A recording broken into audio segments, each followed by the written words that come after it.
for a toast to the enduring friendship between Kenya and Netherlands, to the good health and well-being of His Majesty King Willem-Alexander and Her Majesty Queen Maxima, and to the lasting partnerships and shared prosperity of our two peoples.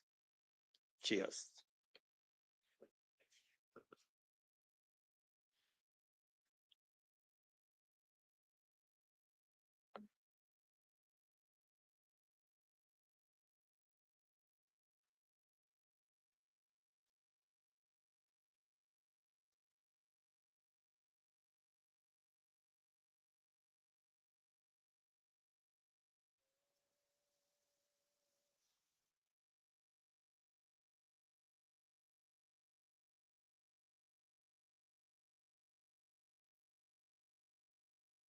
Please indulge me and take your seats for a moment. Before I invite His Majesty, allow me, because we have a citizen of Netherlands in our midst, who also has made huge contribution,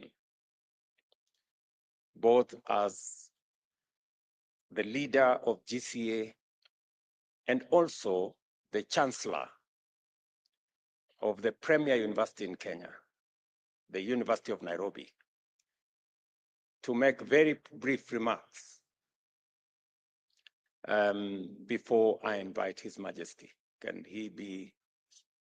That's wait,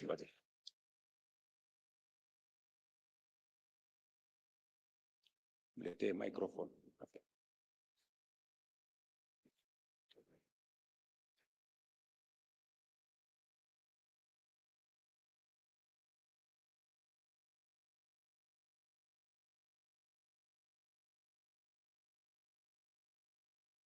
Building bridges, not walls. Bridges, not walls.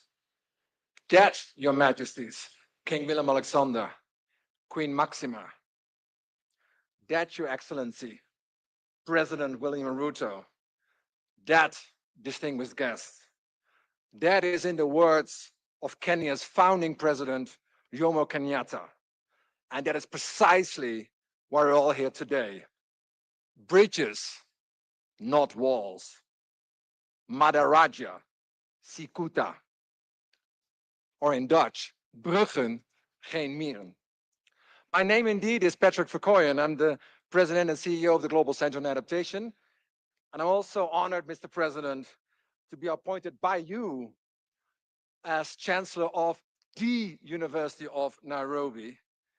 And in addition, Mr. President,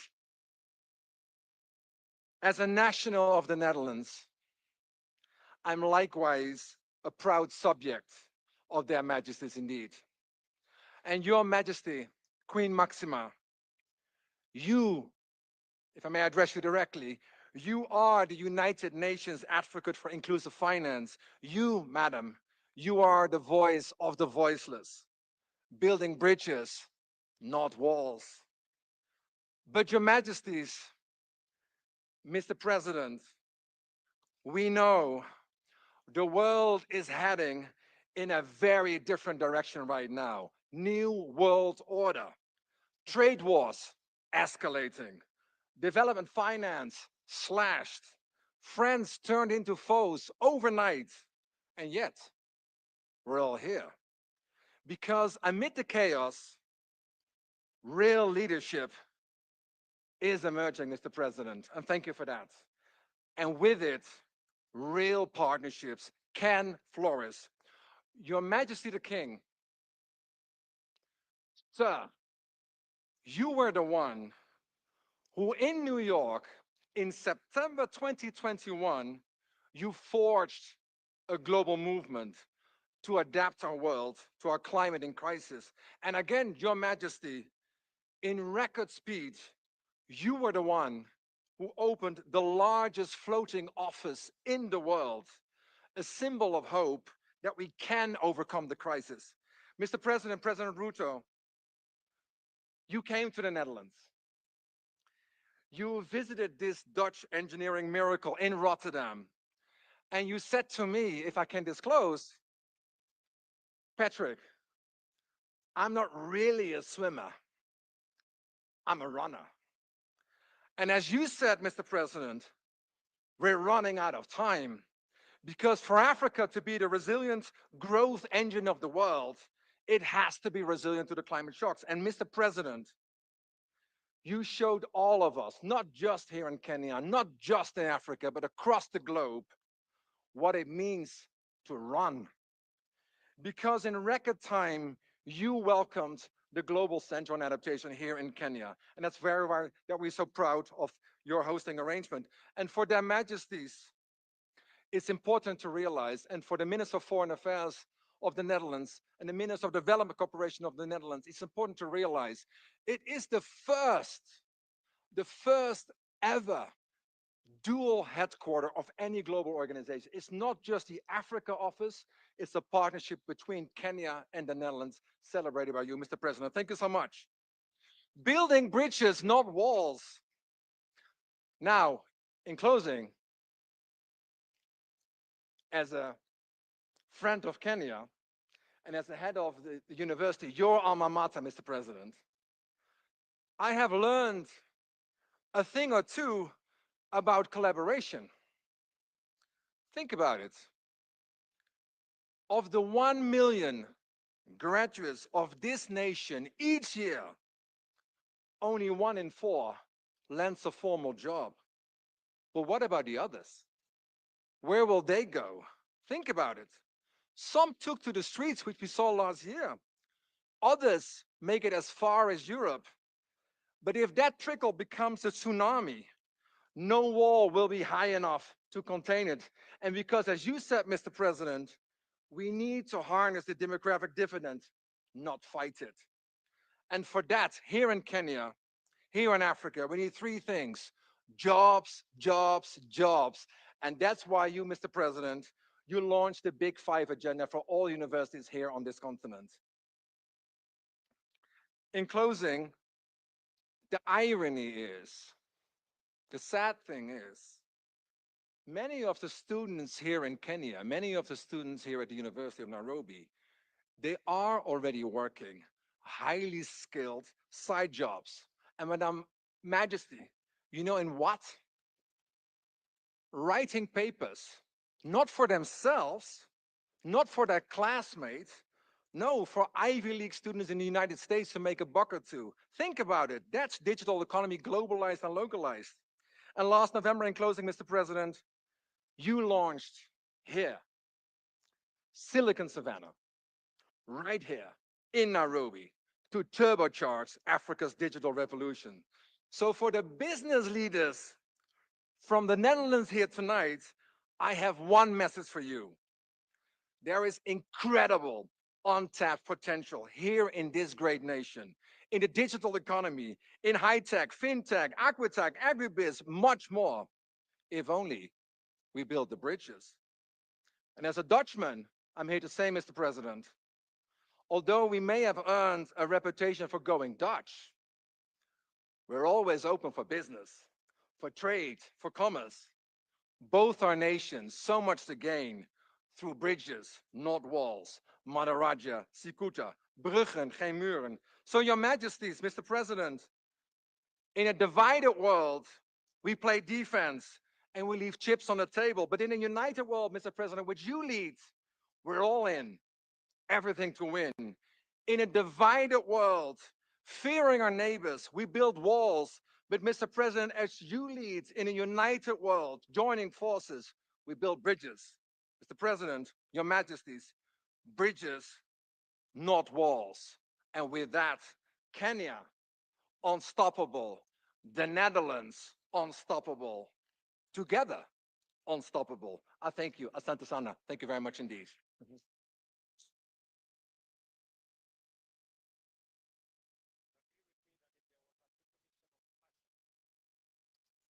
You have it right there.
Thank you very much.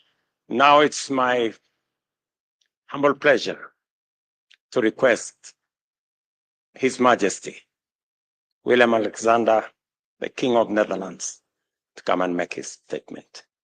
Your Majesty.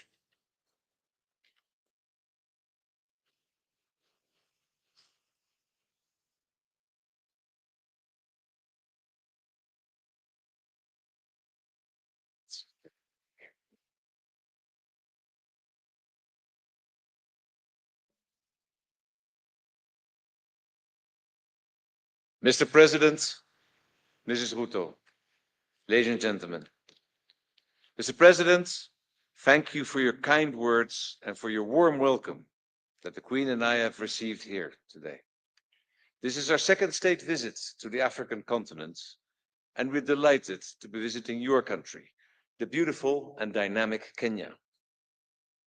My love of Africa was passed down to me at a young age by my father, who spent 10 years of his childhood in then Tanganyika. I myself got to know this part of Africa, and Kenya in particular, in the 1980s and 90s.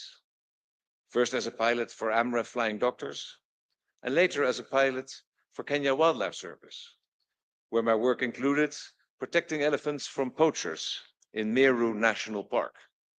In fact, if I even start to thinking back, first of all, the only pilot's license I ever had was not a Dutch pilot's license, was a Kenyan license, and the number was Y2294PL. Given to me by Gladys at DCA, first floor, first office on the left. I remember exactly of 1989 when I went there. So it is an important part of my heart. Seeing Kenya from the air is simply magical. The lights, the colors, the wide vistas. But Kenya from the ground is even more impressive, because there you experience the incredible power of the people who live here and work this land. For 61 years, our countries have enjoyed close diplomatic ties, ties that we cherish. The future belongs to Kenya. You can sense the self-confidence of its people. There's so much talent here, so much potential. Millions of young Kenyans are eager to contribute to their country's further development. These self-assured and enterprising people are the engine driving Kenya forward. That enterprising spirit is something the Dutch recognize. It's what makes our relationship so balanced and successful. You can see this in practice in our economies, which are growing ever more connected. We are Kenya's third largest export market worldwide, bigger than all the other EU countries combined. And we're one of Kenya's top 5 investors, promoting trade, embracing innovation, and pursuing opportunities. These are endeavors that unite us. And it's not only our economic goals that unite us.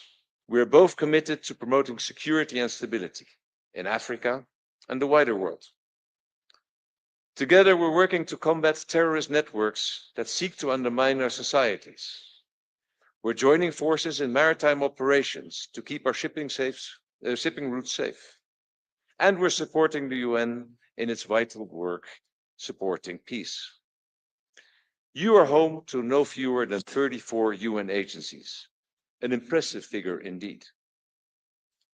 Stability, peace, and mutual trust cannot be achieved without the rule of law, good governance, and respect for human rights. Freedom of expression and due process are laid down as key principles in your constitution and in ours. Safeguarding these principles and implementing them in practice is an ongoing task for us both. The democratic legal order is always work in progress. You are aware of our concerns regarding reports of abductions and impunity. As equal partners, we can discuss such issues candidly. We encourage all efforts aimed at ensuring accountability for human rights violations. Kenya has a treasure trove of human capital at its disposal. Young Kenyans want to be taken seriously, to work as free citizens on building the future of their country. Today, we spoke to a number of them and listened to their stories. One of Africa's unique strengths is the deeply rooted tradition of involving communities in decision making and seeking consensus. This wonderful country can grow even stronger by allowing scope for contributions from all its people, sitting down and talking until a consensus is reached. We're grateful for the opportunity to hear about the experiences of Kenyans from all walks of life. Every strong relationship is based on the ability to listen, and that too is why we are here. Much of what we're hearing strikes a chord with us because we're dealing with many of the same issues in the Netherlands. Take your concerns about the future of farming and horticulture in a time of climate change and about robust, sustainable water management. In the past, I visited Kenya, often as chair of the UN Secretary General Advisory Board on Water and Sanitation. I saw for myself the impact of climate change on the lives not just of farmers, but of people in cities too. It's important that we continue working to combine Dutch and Kenyan expertise on water. And with that in mind, I'm pleased that a number of leading companies and institutions have traveled with us to Kenya. Clear evidence that we hope to deepen our cooperation across the board. In times of uncertainty, when large parts of the world are facing tensions and conflicts, dialogue and partnerships are essential.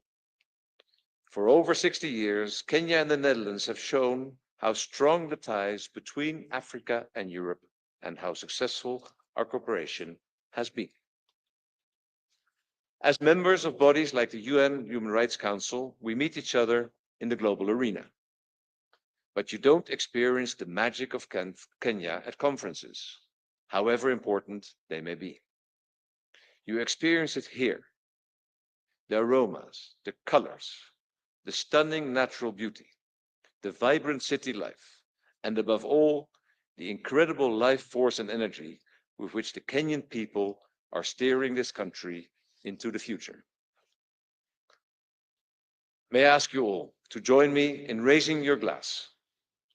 Mr. President, Mrs. RUTO, to your good health and to the friendship between Kenya and the Netherlands. Cheers.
Welcome to the seats, and you are now invited to enjoy Kenyan